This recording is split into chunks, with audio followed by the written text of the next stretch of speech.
E esses livros aí, Skylab, isso aí tu produziu quando, Ah, cara? rapaz, você sabe que foram, bom, essa pandemia, rapaz, foi uma loucura, porque para mim foi tão produtivo a É pandemia, eu mesmo? produzi muito na pandemia. Primeiro, eu recebi o convite de lançar pela Cotter Editorial, que é uma editora de Curitiba, dois livros, que é o Debaixo das Rodas de um Automóvel, que na verdade esse livro é um relançamento. Ele tinha sido lançado pela editora Rocco no início dos anos 2000 e está sendo reeditado agora, né, pela Cotter Editorial. Foi lançado agora, em 2021.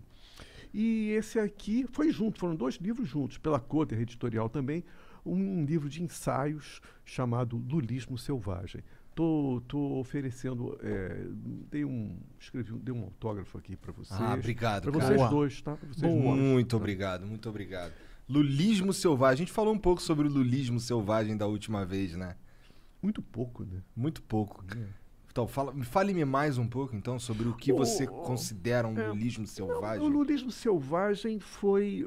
A origem foi um programa de rádio, programa na web, no site 247, com Gustavo Conde, que era uma pessoa que era o editor do site 247. Ele tinha um programa.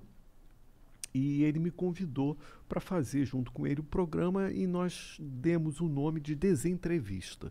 E o esquema do programa era o seguinte: eu escrevia um texto, né, por semana, mandava para o site do Brasil 247 e no dia do programa nosso, a gente discutia o texto. Ele lia e a gente discutia o texto. E no início eu não tinha nem ideia de desenvolver livro nenhum, sabe? Eu fui escrevendo textos políticos, filosóficos, né? E mandava para o site e dali a gente discutia no programa. E foi. Um texto, dois, três. Quando eu comecei a ver, eu falei, isso aqui dá um livro, tem um sistema orgânico aqui.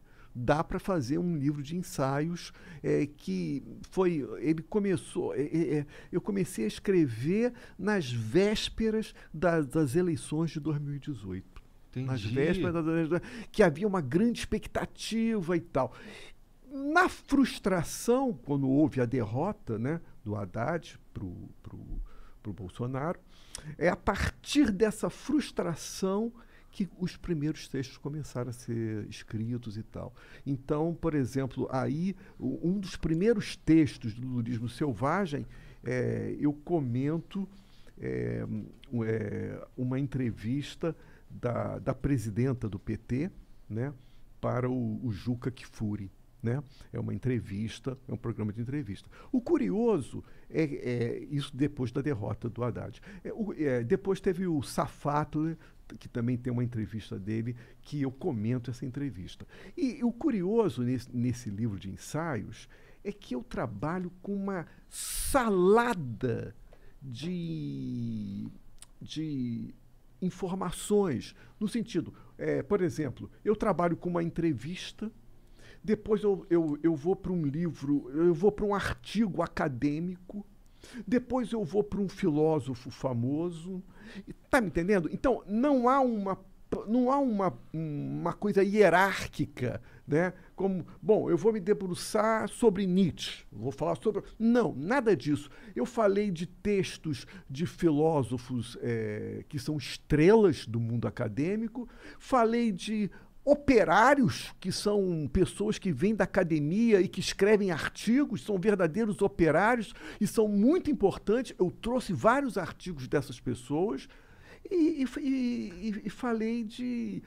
trouxe um livro de um escritor russo, Mikhail Zygar, que escreveu um livro sobre o presidente da Rússia, desde o momento que ele tomou posse até os dias de hoje. Né? É um texto jornalístico. Está me entendendo? Então, existem diversas fontes que deram origem aos textos. Está me entendendo? Desde estrelas do mundo acadêmico até livros jornalísticos de um jornalista, como uma entrevista na televisão. Entendi.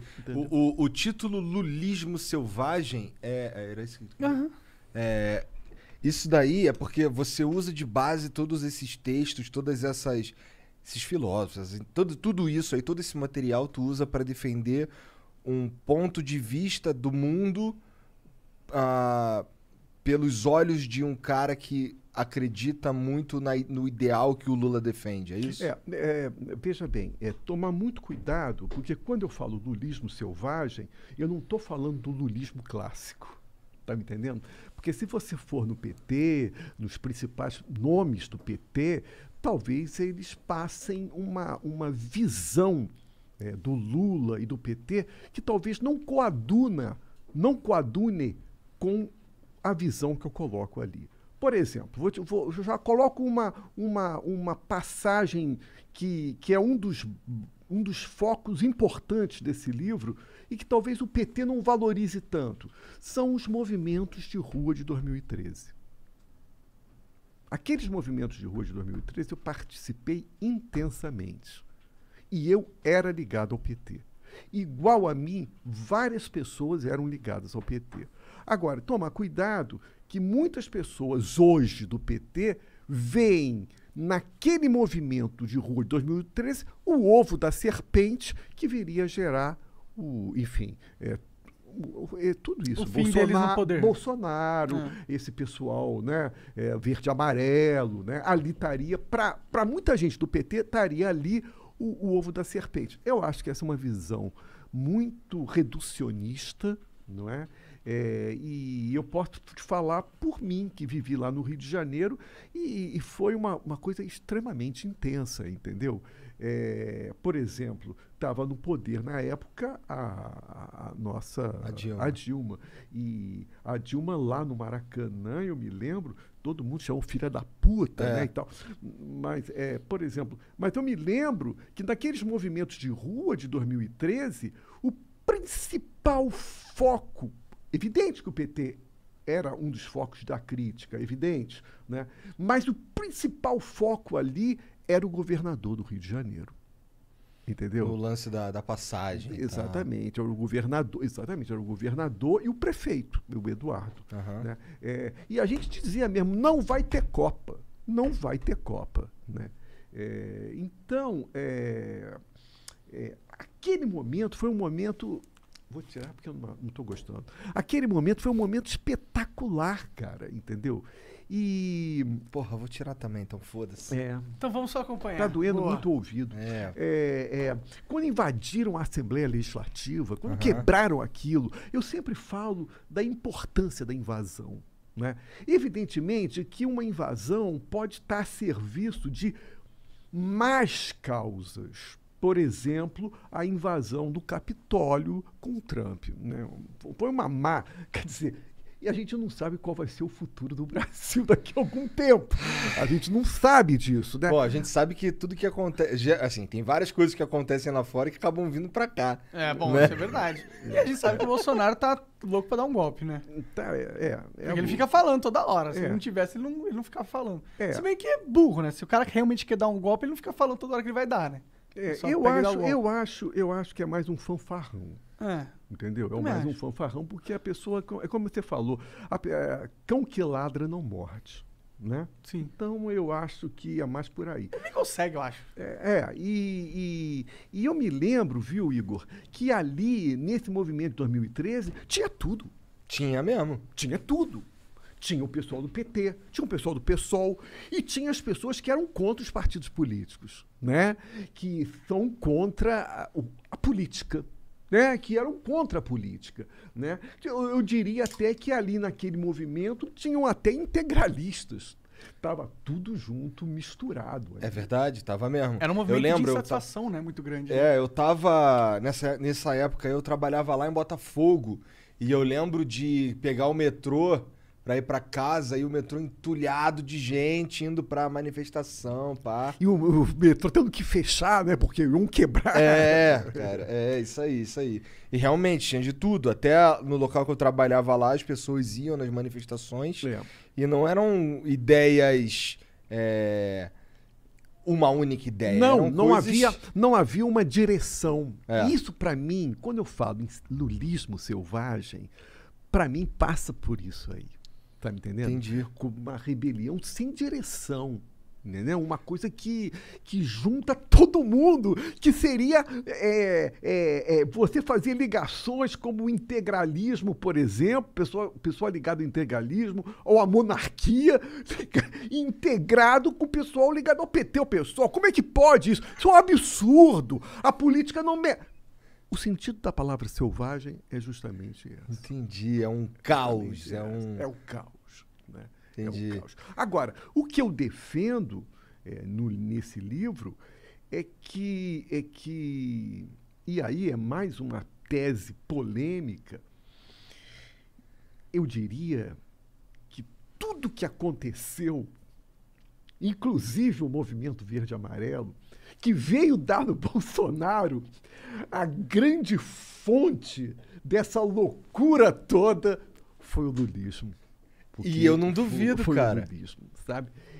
O que é muito diferente de querer colocar Lula no mesmo patamar de Bolsonaro. É uma outra coisa que é uma coisa ridícula, idiota, que eu vejo muito da Globo News, com aquela Eliana Castanheda, querer colocar Lula no mesmo nível de Bolsonaro. É ridículo isso. O Lula é muito mais sofisticado, né? Estou falando de uma outra coisa, de uma outra dimensão.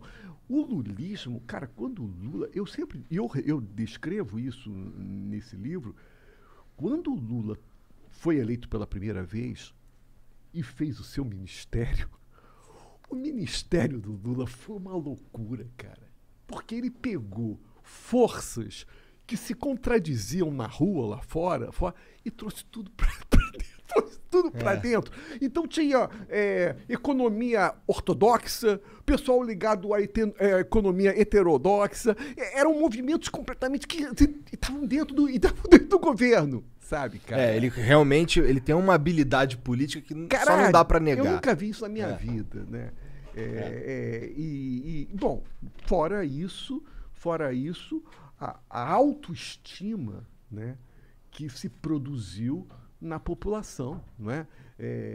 Um sentido de como se chama essa coisa de você fazer o seu negócio? Como é que é o... Sei lá. Não, é esse nome que se dá.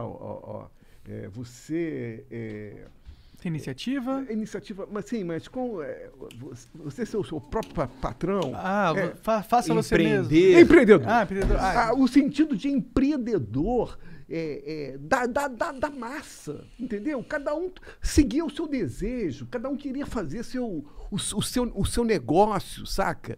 E havia uma autoestima ali que nunca houve no Brasil, entendeu? Ao ponto da classe média ficar extremamente incomodada com o fato dos aeroportos estarem habitados por pessoas que nunca habitaram Como é que é isso, Bom, né? Isso daí eu também presenciei, é verdade, difícil. Como é que é isso? Quer dizer, dentro da nossa tradição da cultura brasileira, do Casagrande e Senzala, o próprio nome fala, você faz parte da Casagrande, você faz parte da Senzala.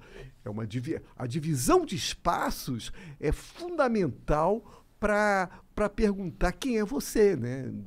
Quem é você? De onde você veio? De onde você é? Né? Quer dizer, você não pode... Você está frequentando aeroportos? Que isso? Quer dizer, tá me entendendo? Então isso vai contra toda uma tradição histórica brasileira que foi muito forte, né? Que vem desde a época... E Casagrande e Senzala é uma expressão dessa separação, né? E tal. Da desigualdade social vigente no país, né? Exatamente. Tu concorda que isso tem perdido? Foi uma loucura aquilo. E ali, quando a Dilma tomou o poder, começou a ter problemas até a nível internacional, né? A economia já não estava bem, estava difícil, estava complicado, né? A nível internacional mesmo, né?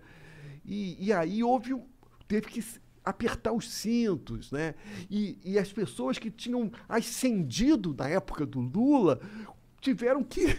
Né? E aí ficaram muito putos, porque quando você cresce, quando você, sabe, tem uma ascensão social para você e você tem que voltar para onde você veio, isso cria uma revolta muito grande, sacou? Muitas pessoas não sabem voltar. Não sabem voltar. Então, canalizou toda uma revolta contra a Dilma Enfim, aí é uma culpa é a culpa da própria esquerda, que tem que bater no peito, porque deixou um espaço vazio, e se você deixa um espaço vazio, não existe espaço vazio em política. Se você deixa um espaço vazio, vem a direita, que é isso mesmo, e foi o que aconteceu com Bolsonaro, e foi o fenômeno. Eu te digo, o Igor, com toda sinceridade, cara, se você for na minha rede social durante o governo, em 2014, 2015, 2016, quando já estava articulando já o impeachment,